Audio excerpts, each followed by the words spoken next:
I read there's over 700 claims in adjudication, and the KBRA is an alternative to adjudication, which is voluntary. Is that not correct?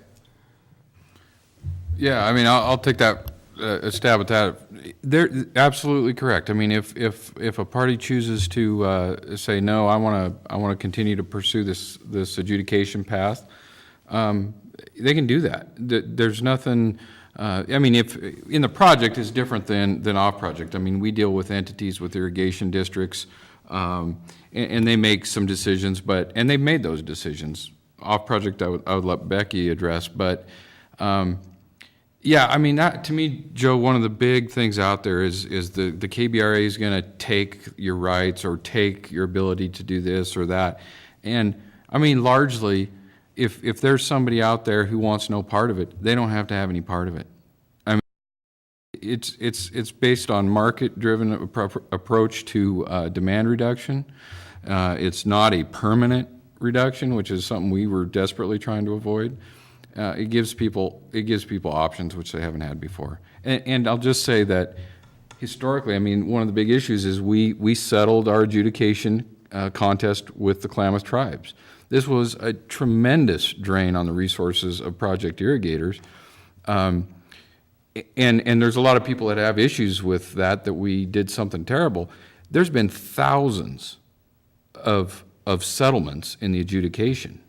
Small individual settlements, one neighbor to another neighbor, things like that. There's been certainly hundreds, if not thousands, and this is one more of them. It's a big one, but it's just like every other one that's happened. Okay. And I would just follow up, just because it is complicated, again, because of communities, farms and ranches below Klamath Falls, and then those of us who live up above the lake. We are not organized into irrigation districts, except for Modoc Point.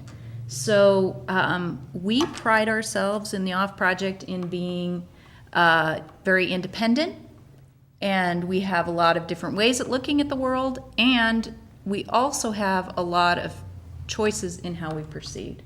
So again, it gets back to that. There are folks who are pursuing and continuing to litigate in the adjudication, and families that feel that that's their best option, you know, that's what they can do.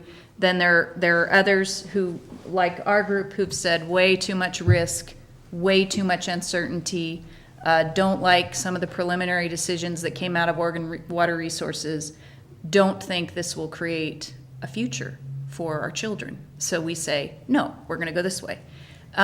What would be nice is if we could do that in a little less bumpy way, and have it not be so painful. And so that's enough. Yes. Adjudication only deals with what I would call water, time, and right. It really does not address some of the issues that we need to address, and that is we need to fix fish problems. And to fix fish problems, if we adjudicate, we just deal with fixing fish problems by supplying water. If we deal with restorations and other agreements, it would certainly seem that we would reduce what I would call the risk to the agricultural and rancher community to just address the issues with water. We would actually have more water available for agriculture and ranching, and then we can fix the problems with the fish by just throwing water at it. Okay. All right, and I want to stick with adjudication, and I'm going to talk about what some of the opponents have said. And again, I did invite them to be here tonight, and they were not able to show up. But some of the opponents of the KBRA suggest adjudication is one answer to solving the water crisis. You guys touched a little bit on that. Some of these same opponents have very junior water rights and would be the first to have their water supplies curtailed when adjudication is completed. What legal arguments do these individuals point to that suggest a different outcome? Well, I'll just start, and what I think the most important thing to say is it's unfortunate that those opponents are not here to give you that answer, and that I have to speculate for them. But you know, I think it boils down to a roll of the dice. And it's a gamble, and we were in that same position in the project, and we looked at the evidence. We looked at things happen around the western United States, in Arizona, in the Snake River. I mean, the tribes are not going to get zero. They're not going to get nothing out of the state adjudication. You know, if they get half of the water they've claimed in the process, you know, it's going to cause people problems.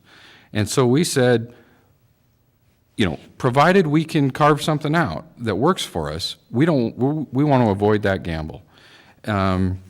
So I think really their argument, and again, I'm probably not the one to make their argument for them, but my analysis is that they're looking at the fact that they believe the tribe has no water right or a very, very small water right, and they believe they can prevail with that argument.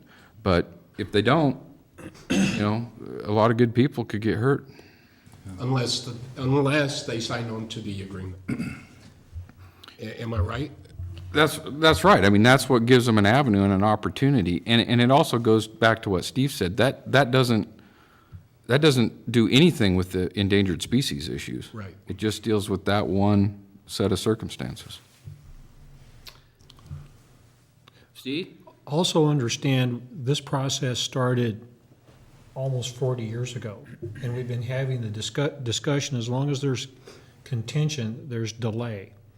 And it certainly could be a tactic by what I call adjudicating, is to delay the process. In other words, you're delaying a lot of times the inevitable. It's just how much do you want to pay. Can I just make one follow-up? Sure. There's about 700 claims in adjudication right now. Does that sound right? Yeah. Okay.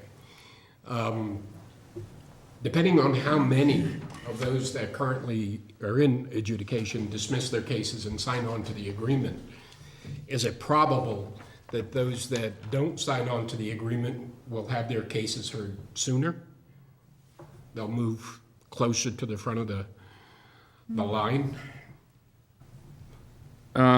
Well, it's a good question, Joe, and to be honest with you, I don't know. I mean, I can tell you that the signing of the restoration agreement, the implementation of the restoration agreement, does not alter adjudication outcomes. I mean, it can't, and the document is replete with verbiage that says, you know, does not affect Western water law, prior appropriations doctrine, does not affect the outcomes of the adjudication.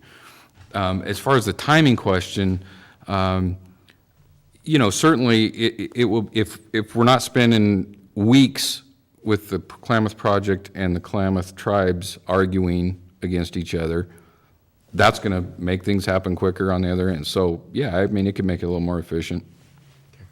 I actually have a quick answer to that, which is there's a woman that I know in the OFF project who is part of the litigation camp, and I think, frankly, there are some people who are just exhausted with this, and they say, you know, I really don't care if we lose everything. I just want this to be over. And I mean, that doesn't play well for my family, because we want to continue to ranch, and we want to be ranching in a ranching community.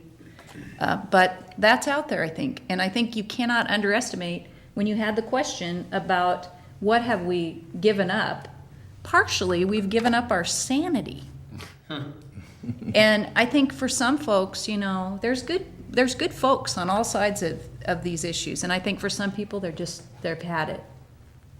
The timelines for adjudication are set, and so we have a very short period of time. Negotiated settlements are economical, not only the economic for the participants, but as we're concerned about expenditures of state and federal entities, adjudications are expensive for those water resource departments that are involved in those. And so if you were worried about, as a taxpayer, you would certainly want people in an adjudication to negotiate outcomes rather than to force the state pay public funds to go what I would call the full route of an adjudication.